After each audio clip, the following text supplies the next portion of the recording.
angkutan ASDP pada saat musim mudik dan juga arus balik begitu.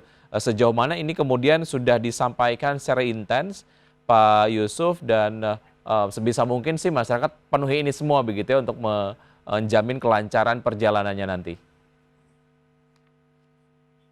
Baik, jadi kami mengutamakan sosialisasi agar supaya informasi-informasi tentang syarat penyeberangan tetap bisa tersampaikan kepada masyarakat dan bisa dipatuhi.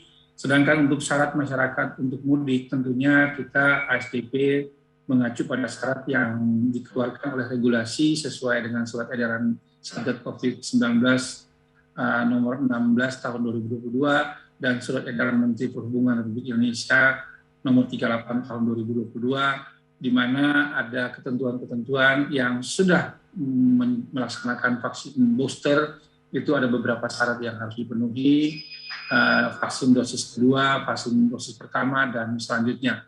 Jadi syarat-syarat inilah yang menjadi hal yang kita sampaikan kepada pengguna jasa, dan kita harapkan agar pengguna jasa mematuhi syarat-syarat tersebut, agar kelancaran dalam pelayanan dan keberangkatan bisa terselenggara dengan baik. Ya. Adakah di Pelabuhan ASDP yang tersedia layanan vaksinasi booster, Pak Yusuf? Baik, untuk mengantisipasi hal-hal yang mungkin terlewatkan oleh pengguna jasa, kita bekerja sama dengan Kantor Kesehatan Pelabuhan dan tim penanganan COVID setempat untuk mengantisipasi adanya pelayanan untuk booster, namun dengan jumlah yang tentunya karena di lokasi pelabuhan ada keterbatasan jumlah, namun itu harus sebagai antisipasi. Dan sekali lagi kami harapkan agar masyarakat datang dengan syarat yang sudah lengkap agar mempermudah dan memperlancar pelayanan yang ada di pelabuhan dan kelancaran keberangkatan dengan kapal. Baik, secara proyeksi untuk musim mudik dan juga arus balik dari masyarakat sendiri yang akan menggunakan moda transportasi laut yang kemudian sudah disiagakan oleh ASDP. Berapa tiket yang diproyeksikan untuk terserap, Pak Yusuf? Ya, jadi tiket yang kami siapkan untuk Pelabuhan Merak, Bakahuni, dan beberapa tempat, kita prediksikan bisa terserap sampai dengan 60%, agar supaya hal-hal yang masih disesuaikan tinggal kita sesuaikan dengan waktu keberangkatan, agar supaya penyebaran daripada arus mudik ini bisa tersebar di semua jam dan semua hari sehingga bisa nyaman dan lancar.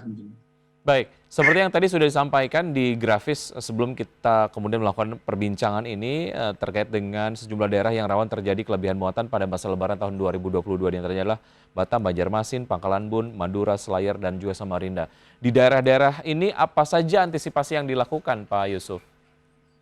Antisipasi sekali lagi kekuatan kita untuk berkoordinasi dengan stakeholders dan mempersiapkan alat produksi. Alat produksi yang kita siapkan antisipasi untuk situasi normal, padat dan sangat padat. Tentunya apabila terjadi lonjakan kita akan menambah shift pelayanan dari jadwal sebelumnya, ya jadwal normal akan kami tambahkan sesuai dengan prediksi atau arus kedatangan pengguna jasa agar tidak terjadi antrean panjang atau penumpukan di pelabuhan dan penyeberangan tentunya. Baik, secara proyeksi untuk jumlah penumpang yang mudik menggunakan angkutan laut ASDP berapa dan antisipasinya di simpul-simpul tadi yang akan penuh ataupun padat apa saja, Pak Yusuf? Baik, jadi proyeksi jumlah penumpang mudik menggunakan angkutan ASDP diprediksikan mencapai peningkatan 65% untuk penumpang, atau total 3.209.418 penumpang di 14 cabang. Antisipasi kami adalah sekali lagi kesiapan alat produksi yang juga alat produksi di waktu-waktu pre-season kita utamakan armada yang besar. Nah, armada yang besar ini diharapkan untuk menyiapkan kapasitas terpasang lebih tinggi dari proyeksi atau kedatangan demand daripada pengguna jasa, sehingga ini bisa tersebarkan dan terdistribusi dengan baik. Demikian Pak Wifi. Baik, daerah mana saja yang akan menjadi tujuan terbanyak musim mudik Lebaran dan juga arus balik di tahun 2022 ini, Pak Yusuf? Mungkin Anda bisa menyampaikan bagaimana perbandingannya begitu jika dibandingkan dengan musim mudik tahun 2021. Baik. Dominasi yang terbanyak untuk arus mudik 2022 ini tetap masih didominasi di jalur Jawa Sumatera atau sebaliknya, yaitu khususnya di Merak dan Bakahuni atau arus balik Bakahuni dan Merak.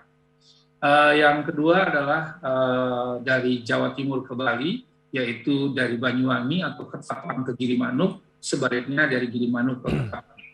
Antisipasi berikut ada di Padang Bayi Lembar atau Bali ke Lombok, dan juga seterusnya di beberapa titik, terutama tidak kalah pentingnya penyeberangan di Tanjung Kalian, Muntok atau dari Bangka ke Palembang, itu setiap tahunnya ada hal-hal terjadi lonjakan. Baik, saya ingin kemudian mengetahui sebagai orang yang cukup awam, Pak Yusuf, mengenai protokol uji kelayakan armada yang digunakan. Secara brief saja begitu, apa saja prosesnya untuk kapal-kapal yang under ASDP sendiri. Lalu bagaimana protokol uji kelayakan armada yang disediakan oleh partner ataupun mitra dari ASDP sendiri yang akan menggunakan armada mereka. Baik.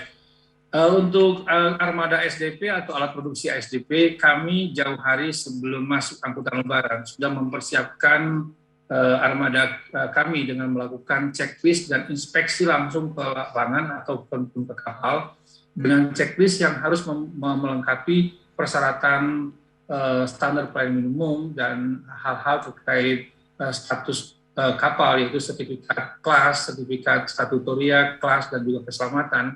Itu sudah kita cek kembali atau cross cek kembali dengan kru kapal dan petugas-petugas yang terkait dengan perawatan kapal itu sendiri dan pengoperasian, untuk supaya kita memastikan bahwa kapal-kapal SDP fit dan siap untuk menghadapi dan melayani angkutan lebaran. Untuk kapal-kapal mitra SDP atau operator-operator dari swasta, itu juga sudah tentunya dengan syarat safety atau ketentuan syarat IMO, mereka juga melengkapi atau mempersiapkannya. Ditambah lagi kita dan operator swasta itu dilakukan pengawasan berupa ram cek oleh regulator.